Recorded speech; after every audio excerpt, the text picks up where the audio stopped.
T accelerator दिंतु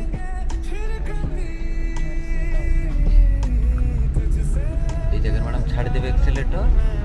full close करेंगे accelerator छाड़िबे full close करेंगे madam gear madam second gear पकेबे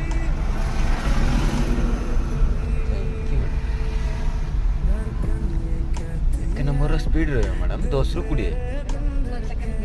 हाँ मैडम सेकंड गियर अच्छी क्लच छाड़ला ही सेकंड गियर रे स्पीड रहे मैडम 20 ରୁ 30